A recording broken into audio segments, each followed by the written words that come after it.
안녕하십니까. 정치와 시사는 조조태베 시작하도록 하겠습니다. 너무 이건 이상했는데 어쨌든 대통령 직선제는 어떻게 생겼을까에 대한 내용으로 38강 시작하도록 하겠습니다.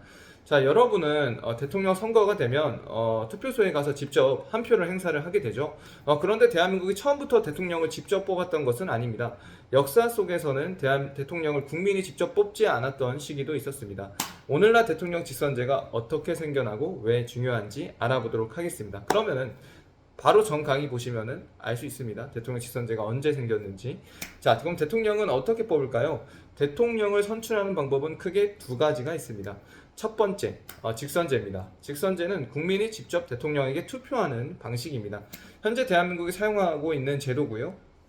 두 번째는 간선제입니다. 간선제는 국민이 직접 대통령을 뽑는 것이 아니고요. 선거인단이나 특정 기구가 대통령을 선출하는 방식입니다. 대한민국도 과거에는 간선제를 사용한 적이 있습니다. 그럼 왜 간선제를 사용했을까요? 대한민국 정부가 수립된 이후에 대통령 선출 방식은 여러 차례 바뀌었는데요. 당시에는 정치적 상황과 국가 운영 방식에 따라 직선제와 간선제가 반복적으로 사용되었습니다. 하지만 시간이 지나면서 국민들은 대통령을 직접 선출해야 한다는 요구를 점점 강하게 하게 되었죠. 국민들의 요구는 1980년대에 들어서면서 민주주의 확대를 원하는 목소리가 더 커졌습니다. 그러니까 많은 국민들은 국가 최고 지도자인 대통령을 국민이 직접 선택해야 한다고 당연히 주장했습니다. 그리고 1987년도에 전국적으로 민주화 운동이 일어나게 되었죠. 바로 지난 시간에 배운 내용들입니다.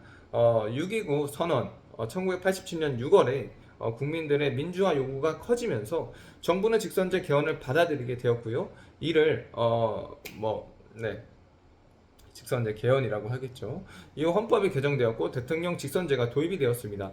첫 직선제 대통령 선거 1987년 12월 대한민국은 새로운 헌법 아래에서 대통령 직선제 선거를 실시하게 되었죠. 이 선거는 현재까지 이어지는 직선제의 출발점이 되었습니다. 직선제의 장점이 무엇일까요? 첫 번째, 국민이 직접 선택할 수 있습니다. 두 번째, 정치 참여의 의미가 커집니다. 세 번째, 대통령의 정당성과 대표성이 높아질 수 있습니다. 직선제의 한계도 근데 있습니다. 직선제는 완벽한 제도는 아닙니다. 선거 과정에서 갈등이 발생할 수 있고요. 인기에만 의존하는 정치가 나타날 수도 있습니다. 그래서 민주주의는 제도뿐 아니라 유권자의 판단 또한 중요합니다. 그럼 왜 중요할까요? 직선제는 단순히 선거 방식의 변화가 아닙니다. 국민이 국가의 주인이라는 민주주의 원칙을 실현하는 중요한 제도이기 때문입니다. 그럼 오늘날 우리가 당연하게 생각하는 대통령 선거도 많은 역사적 과정을 거쳐 만들어졌는데요. 예를 들어서 학급 회장을 뽑는다고 생각을 해봅시다. 학생 전체가 직접 투표하는 것과 몇 명의 대표만 결정하는 것은 큰 차이가 있겠죠. 대통령 직선제 역시 국민 모두가 직접 선택해야 된다는 제도에서 의미가 있습니다. 대통령 선출 방식에는 직선제와 간선제가 있고요.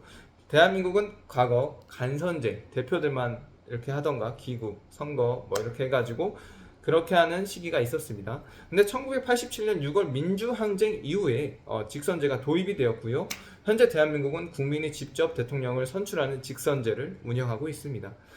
그래서 마무리 정리하도록 하겠습니다. 민주주의는 국민의 참여로 완성이 됩니다. 그리고 대통령 직선제는 국민이 국가의 중요한 선택에 직접 참여할 수 있도록 만든 제도입니다. 오늘 우리가 행사하는 한 표는 오랜 민주화 과정 속에서 만들어진 소중한 권리입니다. 다음 시간에서는 문민정부는 무엇이었는가 라는 주제로 알아보도록 하겠습니다. 감사합니다. 정치와 시사는 저저테레 감사합니다.